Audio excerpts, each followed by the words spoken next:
اور ایشیا کے بڑے بڑے شہروں سے ہوائی پروازیں سیدھی دبئی کو لے جاتی ہیں۔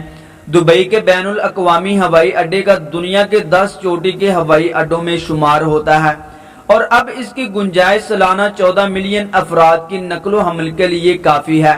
اب اس گنجائش کو 70 ملین تک لے جا کر جانے کا منصوبہ بنایا جا رہا ہے۔ دبئی ہوائی اڈے کے 2 ٹرمینل ہیں جو ہوائی اڈے کی مخالف سمت میں قائم ہیں۔